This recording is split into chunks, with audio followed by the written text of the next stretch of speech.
오늘의 말씀은 출애굽기 26장 33절 말씀입니다. 너는 그 휘장을 갈고리에 걸어서 늘어뜨리고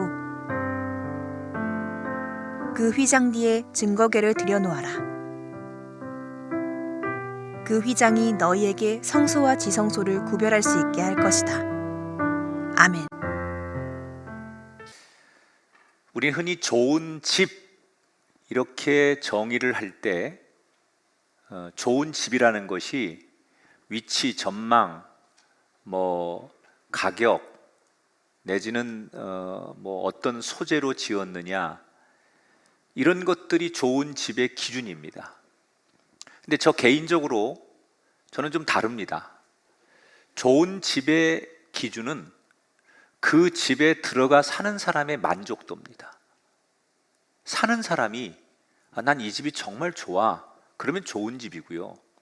남들이 아무리 비싸다고 말하고 좋은 집이라고 말해도 사는 사람이 정작 살면서 만족도가 없으면 좋은 집이 될 수 없습니다.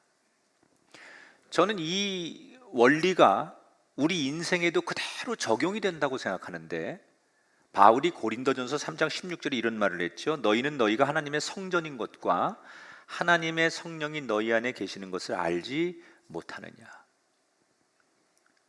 우리 인생은 성경대로라면 하나님을 모시는 성전입니다.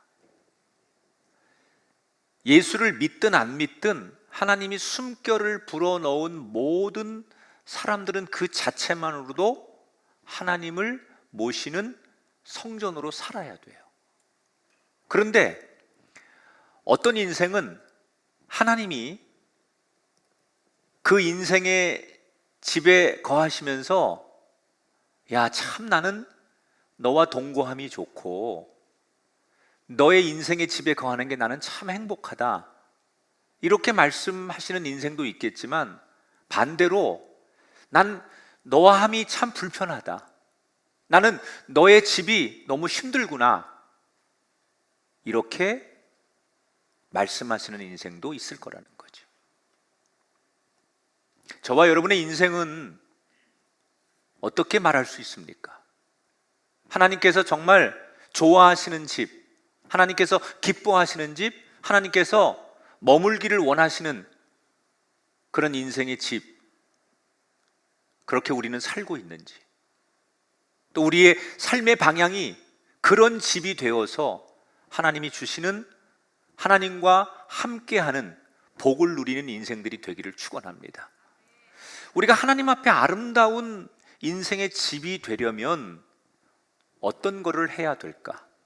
오늘 출애굽기 26장, 27장 두 절의 말씀을 나눌 텐데, 지난 시간에 이어서 성막에 관한 얘기를 나눌 거예요. 제가 지난 시간도 말씀드렸지만 지금부터 나오는 출애굽기가 끝날 때까지 얘기는 앞에 참 드라마적인 요소가 있는 굉장히 재미있는 이런 이야기보다는 자칫 잘못하면 지루하고 난해하고 어려운 주제를 계속 다룰 수밖에 없기 때문에 정신 차리지 않으면 설교가 재미없고 지루하고 못 알아듣는 설교가 될 수도 있고, 또 정말 깊이 들어가면 이 설교가 우리에게 평상시에 다른 설교에서 들을 수 없는 또 다른 은혜를 줄 수가 있어요. 잘 설명을 해볼 테니까 다른 때보다 집중력을 2배 정도만 이 설교에 저에게 맞춰주시면 감사하겠다. 지금 하나님께서 모세를 다시 산으로 부르셔서 40일 동안 거하시면서 두 번째 율법을 주고 계세요. 첫 번째 주셨던 율법은 하나님의 백성들이 이 땅에 살면서 이웃들과 세상 사람들과 어떻게 살아야 되는지 인간 관계에 대한 율법을 주셨다면, 지금부터 주시는 율법은 하나님의 백성들이 하나님과의 관계를 어떻게 하며 살아야 되는지에 대한 법이에요. 특히 지난 시간과 오늘 나오는 이 성막에 관한 이야기, 성막이 뭐냐면 거룩한 집이에요. 거룩한 장막이라는 뜻이에요. 그러니까 하나님이 거하시는 집이에요. 자, 우리 교회도 여러분 꿈의 교회 그러지만 이 꿈의 교회 안에는 굉장히 다양한 건물들이 있습니다. 여기 본관 건물도 있고 우리 아이들을 위한 부속 건물도 있고 비전 센터도 있고 또 주차장에 가면 저쪽에도 또 자그마한 건물이 있고 여러 개의 건물들이 다양하게 있죠. 근데 다 꿈의 교회예요. 그리고 그 공간마다 층마다 다 다양한 집기들, 이걸 우리는 성물이라고 하죠. 그 방의 용도에 맞는 여러 가지 성물들이 배치되어 있습니다. 그러니까 하나님의 성막 안에도 그냥 단순한 게 아니라 굉장히 많은 성물들이 배치가 돼야 되기 때문에 하나님께서 그것 하나하나를 일일이 지명하시고 그 만드는 법을 가르쳐 주시고 어떤 재료로 만들려고 하는 것을 계속 설명하고 계신 거예요. 자, 오늘 본문이 이렇게 시작합니다. 26장 1절에 너는 성막을 만들되 가늘게 꼰 배실과 청색, 자색, 홍색 실로 그룹을 정교하게 수놓은 10폭의 휘장을 만들지니 그랬어요. 뭘 만들라는 거예요? 성막의 덮개를 만들라는 거예요. 더 쉽게 말하면 성막의 지붕을 말하는 거예요. 그런데 하나님이 거하실 집을, 성막을 만들려고 하는데 지금 하나님이 소재를 뭘로 만들라는 거예요? 천으로 덮는 텐트라는 거예요. 우리는 얼핏 이해하기를 하나님이 당신이 거할 집이면 굉장히 의리의리하고 위엄이 있고 어떤 좀 경외함이 있는 신비로움이 있는 그런 어떤 집보다도 그렇게 튼튼하고 멋있고 정말 사람들이 바라볼 때 함부로 할 수 없는 그런 집을 지으라고 하실 것 같은데 하나님께서 당신이 거할 집 성막을 짓는데 텐트로 만들게 했어요. 왜 그랬을까요?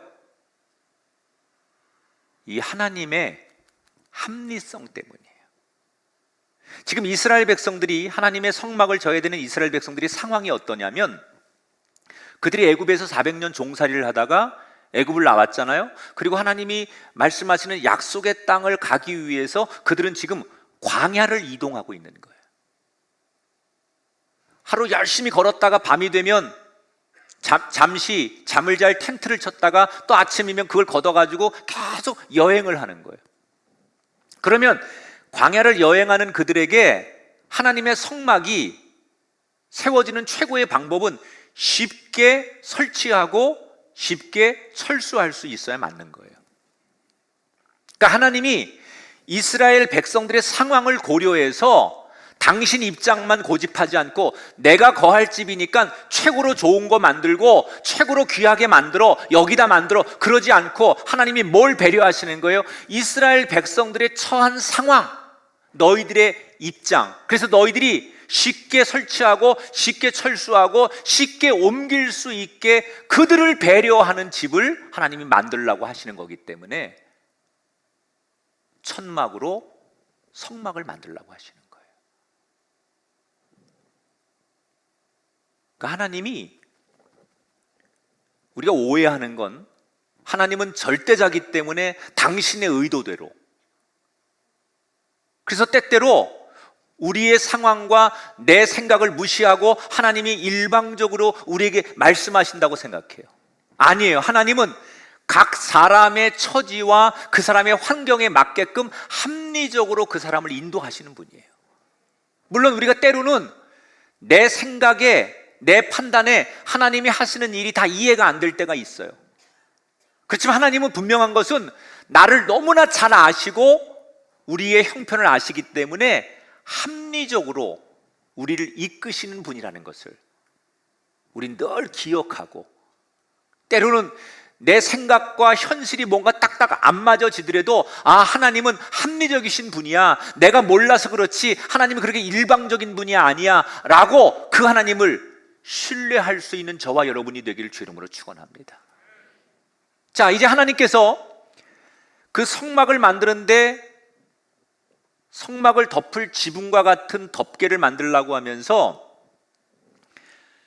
각각의 다른 소재로 4겹의 천으로 지붕을 만들라 그러셨어요. 자, 왜 네 겹의 덮개로 지붕을 만들라고 하시느냐? 이것은 외부의 빛, 여러분 광야라는 데서는 굉장히 더운 곳이에요. 그래서 한낮에는 사람이 서 있을 수가 없습니다. 그래서 사람들이 막 이글거리는 태양 속에 있다가 하나님의 성막에 들어가면 숨 막히듯 더울 수 없으니까 햇볕, 그 바깥의 온도를 막아주는 역할을 하기 위해서 네 겹의 천으로 그 지붕을 만드는 거예요. 물론 비가 또는 바깥의 소리가 들리지 않도록 하기 위해서, 차단하기 위해서 몇 겹으로 지붕을 만들려고 하는 거예요. 그러니까 이 성막의 기본이 뭐냐? 하나님의 거하시는 집의 가장 기본 원리는 세상과 하나님이 거하시는 집은 분리돼야만 들어온다는 거예요. 세상의 소리가 그대로 들어오고 세상의 것들이 그대로 들어오는 것이 하나님이 거하시는 집이 아니라 하나님의 성막은 세상과 구분돼야 된다는 거예요. 여러분, 우리가 거하는 이 하나님의 성전이, 물론 우리는 세상 한복판에 있고 세상 사람들과 함께 더불어 살지만 때때로 세상의 것들이 구분되어질 수 있는 거룩한 공간이 되기를 주님의 이름으로 축원합니다. 자, 지붕을 만든 다음에 그 다음에 뭘 해야 돼요? 건물을 지으려면 기둥을 세우고 벽체를 만들어야 되잖아요. 그래서 오늘 성경에 48개의 널빤지를 준비해라. 이 널판은 아카시아 나무로 만들어서 금을 입힌 다음에 마치 지금 아이들이 갖고 노는 레고처럼 정교하게 조립을 하게 만들어요. 자, 그러면 이제 지붕이 세워지고 기둥이 세워지고 벽이 만들어지면 어느 정도의 그 외부의 건물이 이제 세워진 거잖아요. 그 다음에 뭘 할까요? 문을 만들겠죠. 내부에 들어가는 문을 만들어요. 그런데 하나님께서 여기서 뭐라고 말씀하시느냐? 그 들어가는 문 입구에다가 먼저 휘장, 이렇게 커튼처럼 우리가 앞에 있는 게 휘장이잖아요. 이런 휘장을 하나 이렇게 내려라 그러셨어요. 이건 역시도 이 휘장이라는 것은 구별하는 거예요. 하나님이 계시는 곳과 세상과를 구분하는 기준점이 이 휘장인 거예요. 그러니까 늘 우리는 내가 있는 곳이, 나는 지금 성전에 들어와서 하나님이 계시는 곳에 와 있는 거야 라는 것을 구분할 수 있어야 돼요. 성전에 있으면서도 마치 내가 세상에 있는 것처럼 내 마음과 생각이나 모든 것들이 거기에 있는 것처럼 있는 것이 아니라 언제나 하나님의 집에 들어오면 내가 세상으로부터 지금 하나님께 와 있어 라고 하는 것을 자기가 인식해야 된다는 거예요. 여러분이 있는 곳이 지금 거룩한 곳이고 세상과 다른 곳이라는 것을 기억하게 되길 주 이름으로 축원합니다. 자, 그런데 여기서 중요한 얘기를 하나님께서 하십니다. 이 성막이라는 그 건물에 하나님께 다시 공간을 지정해 주시는 거예요. 그 성막 안에 아주 독특한 공간을 하나님께서 지시하면서, 자, 읽어볼게요. 제가 31절 33절을 새 번역 말씀을 읽어볼게요. 청색 실과 자주색 실과 홍색 실과 가늘게 꼰 모시 실로 휘장을 짜고 그 위에 그룹을 정교하게 수를 놓아라. 그 휘장이 너희에게 성소와 지성소를 구별할 수 있게 할 것이다. 자, 성막 안에 들어가면 다시 입구에다가 휘장을 내린 거 말고 그 안에도 휘장을 하나 다시 내리래요. 그런데 그 휘장을 내린 곳 안을 지성소라고 부르라고 말씀하시면서 여기는 아주 특별히 구별해야 된다. 하나님 이렇게 말씀하셨어요. 얼만큼 특별해야 되냐면 하나님이 가장 사랑하는 모세조차도 하나님의 허락 없이는 이 지성소에는 들어갈 수 없다. 도대체 이 성막 안에, 조그만 성막 안에 하나님이 그렇게 특별히 구별하라고 하는 지성소가 뭐길래 모세도 들어가면 안 되고 누구도 들어가면 안 되는 특별한 구역으로 하나님이 지정을 하신 걸까? 도대체 지성소에 함부로 들어가면 안 된다라고 하는 하나님의 의도는 뭘까? 그 힌트가 34절에 나와요. 너는 지성소에 있는 증거계 위에 속죄소를 두고. 여러분, 옛날 사극을 보면 왕들을 만날 때 신하들이 위험 있는 왕 앞에 나갈 때 어떻게 나갑니까? 아무 때나 나가지 않아요. 왕이 안에 있으면 다른 신하들이 왕에게 보고를 하죠. 전하, 영의정이 납시였습니다. 그럼 왕이 안에서 들라 하거라. 그러면 아무리 세상에서는 대단한 영의정이고 대단한 사람이라도 그 사람이 어떻게 합니까? 왕의 눈을 못 쳐다봅니다. 허리를 굽히고 왕이 아무리 젊고 나이가 어려도 그 신하는 왕 앞에서 감히 얼굴을 못 쳐다보고 발을 들고서 정말 공손한 자세로 왕 앞에 나가서 절을 하고 왕에게 드려야 될 이야기를 해요. 그리고 다 이야기를 마치고 나올 때 어떻게 해요? 이제 가겠습니다. 그리고 휙 돌아 나오지 않습니다. 발뒤꿈치를 들고 뒷걸음을 치면서 왕께 인사를 하고 나와요. 이게 꼭 왕궁에서만 있었던 게 아니에요. 양반집 부자는 아니어도 정말 자기 부모가 이런 예의범절이나 이런 것들을 굉장히 중요하게 여기는 전통적인 가문에서는 자녀들이 아침에 와서 부모에게 문안할 때 또는 부모를 보고 나갈 때 반드시 이런 자세를 취하는, 여러분 영화나 드라마를 많이 보셨을 거예요. 실제로 그랬다는 거예요. 그게 무슨 마음이에요? 그 행위가 뭐예요? 부모님이든 왕이든 그 상대를 존중하고 인정하고 두려워하고 그럴 때 생기는 행위예요. 그 상대가 대단한 분이라고 여길 때 그런 행동들을 한다는 거죠. 지금 하나님께서 지성소를 특별히 구별하신 이유가 똑같은 거예요. 하나님께서 구별해내온 그 맨 안쪽에 지성소라는 데 뭐가 있어요? 하나님의 말씀을 담아놓는 언약궤와 속죄판이 있어요. 그곳을 가리켜서, 속죄판을 가리켜서 하나님 뭐라고 말씀하셨느냐? 거기서 내가 너를 만날 것이다 그랬어요.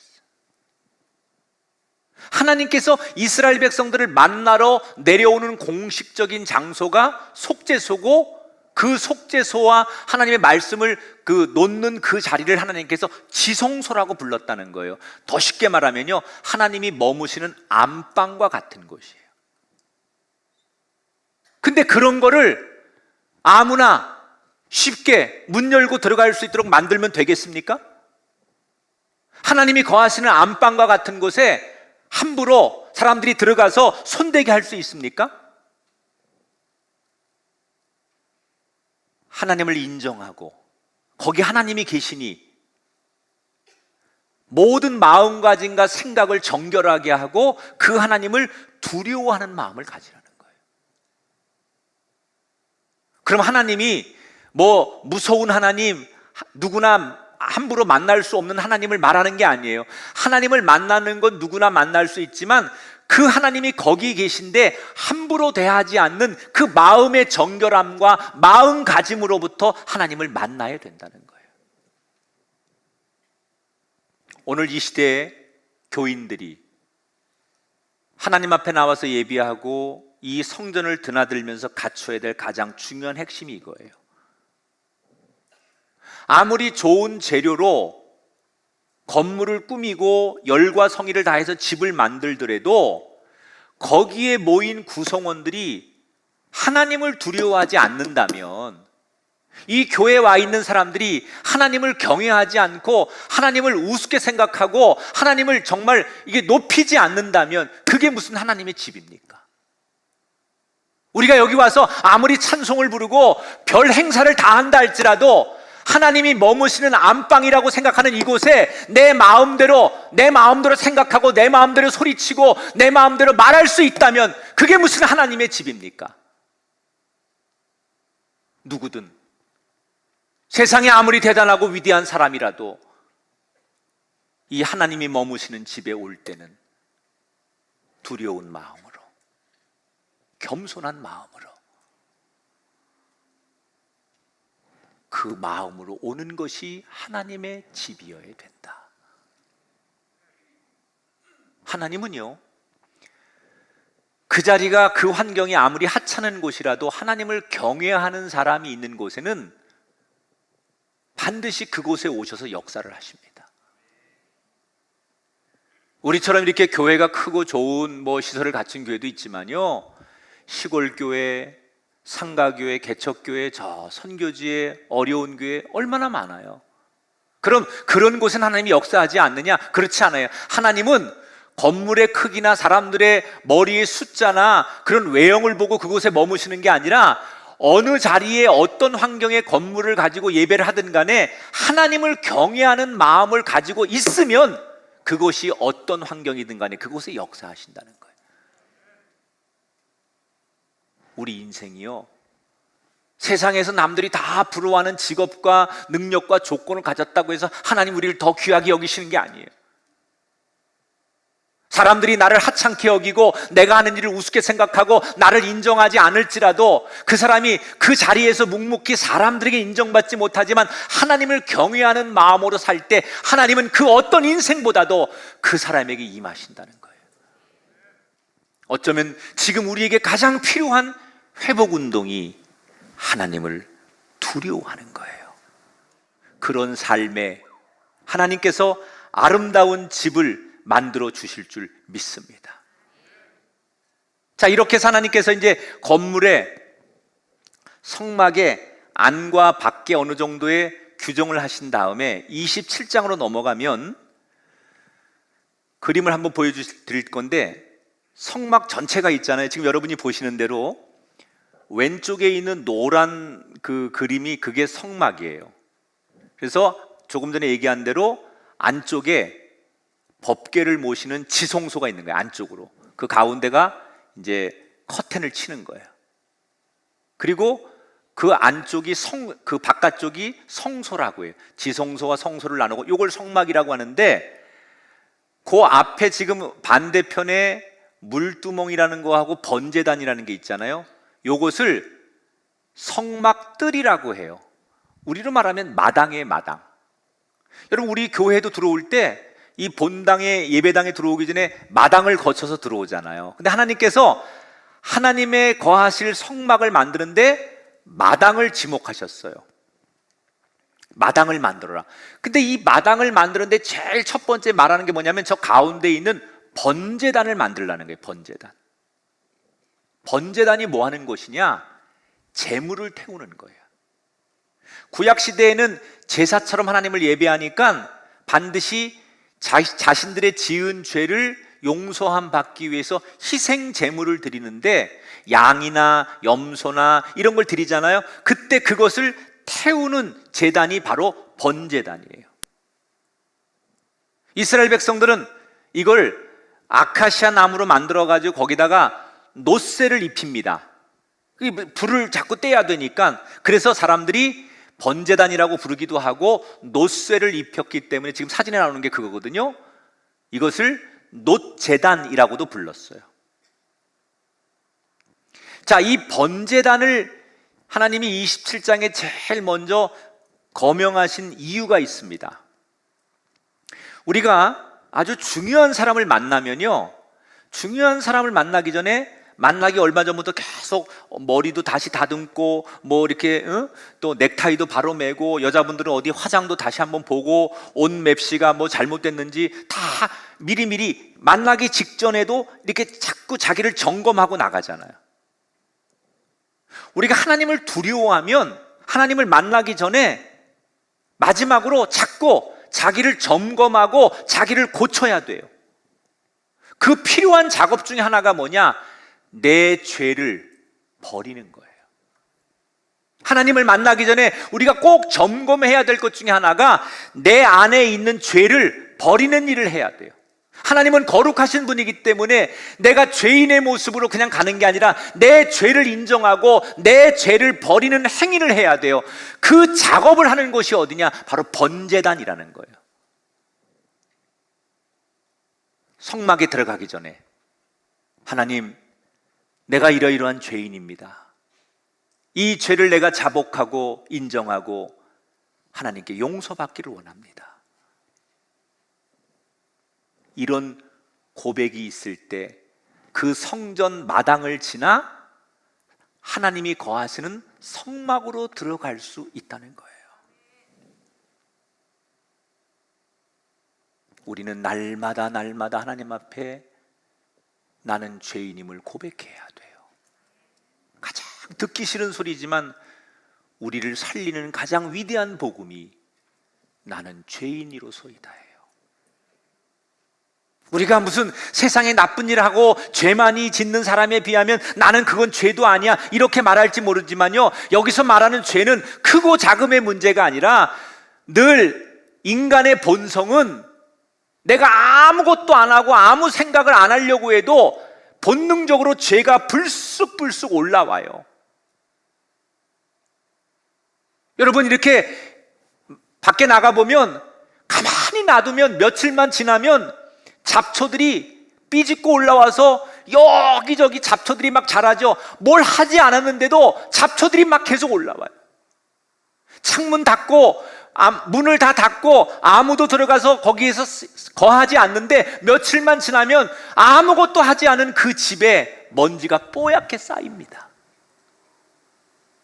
인간의 본성은 죄성을 가지고 있기 때문에 내가 꼭 무슨 행위를 하고 무슨 생각을 나쁘게 해서 죄인이 아니라 가만히 있어도 우리 안에 죄성이 계속 끊임없이 올라오기 때문에 그래서 우리는 죄인이라는 거예요. 하나님을 만나기 전에 그래서 우리는 이 성전에 나올 때마다 하나님, 내가 죄인입니다. 생각으로 마음으로 아무것도 안 한 것 같지만 내 안에 죄성이 계속 꿈틀꿈틀거리고 올라오는 나는 죄인입니다 라는 것을 하나님 앞에 점검하고 고백하고 하나님을 만나야 된다는 거예요. 이 자기를 영적으로 점검하는 은혜가 다시 우리들에게 회복되게 되기를 주의 이름으로 축원합니다. 그리고 나서 하나님께서 다시 그림을 보여줘 보세요. 저 울타리에 저 지금 성막 안에 마당을 두고 이렇게 울타리를 지금 치는 거예요. 울타리를 치래요. 울타리를 치는 이유는 이게 하나님의 거하시는 성막인데 이게 세상과 구별돼야 되잖아요. 그리고 밤이 되면 뭐 짐승들이 들어올 수도 있고 또 술 취한 사람들이 들어올 수 있으니까 그런 것들을 제한하기 위해서. 또 하나는 이런 거예요. 사람이 성막에 들어가기 전에 마당을 거쳐 들어간다는 얘기는 마당을 잠시 걷는 것을 통해서 사람이라는 게 조금 이렇게 곧바로 들어가기 전에 마당을 조금 걷는 그 순간에 하나님 앞에 나가기 전에 자기 마음을 잠시라도 정돈할 시간을 주는 거예요. 어떤 분은 이런 고백을 하시더라고요. 성전에 들어오는 것도 은혜지만 자기는 이 성전 앞에서 교회 마당을 밟아서 들어오는 그때가 제일 은혜스럽대. 성전에 들어와서 예배를 드리는 것만큼이나 성전의 마당을 밟고 계단을 밟고 올라오는 그 걸음걸음 자체만 해도 자기 너무나 감격스럽다고 말하는 분이 있어요. 우리는 하나님 앞에 나올 때 운전을 하든 하나님 앞에 나오는 준비를 하는 과정부터 자기를 정돈하고 내가 지금 하나님께로 가는 사람이지 라는 마음의 정돈의 시간을 통해서 더 깊은 하나님을 만날 수 있게 되길 주의 이름으로 축원합니다. 자, 마지막은 하나님 뭘 얘기하시느냐? 이 성막 안에 등불을 어떻게 관리해야 될지 말씀을 하세요. 지난 시간에 하나님께서 언약궤와 진설병을 놓는 상도 놓고 거기에다가 7개의 불을 켤 수 있는 등불을 켤 수 있는 촛대 같은 걸 만들려고 그러셨거든요, 성막 안에. 그런데 거기다 불을 밝혀야 되는데 이 불을 어떻게 관리해야 되는지를 말씀하세요. 두 가지를 말씀하세요. 성막 안에 그 등불은 절대로 꺼트리지 말아라. 여러분, 교회의 본질은 성령의 불이 꺼지지 않아야 돼요. 기도의 불이 꺼지지 않아야 돼요. 찬양의 불이 꺼지지 않고, 사람들이 예배로 모이는 불이 꺼지지 않고, 이웃을 사랑하고 선교하고 구제하고 영혼을 구원해야 되겠다라는 이 불이 꺼지지 않는 성전이 좋은 성전인 줄 믿습니다. 바라기는 우리의 섬기는 교회가, 여러분의 가정이, 여러분의 인생이 정말 불이 꺼지지 않는 성전이 되시길 주 이름으로 축원합니다. 하나님께서 그 성전의 성막에 등불을 꺼트리지 말아라. 그러면서 뭐라고 말씀하시느냐?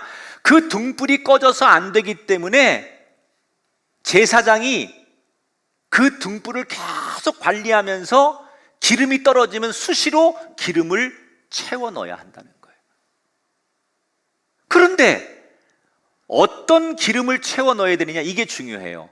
20절에 보니까 감나무로 짠 순수한 기름을 등불을 위하여 내게로 가져오게 하고 그랬어요.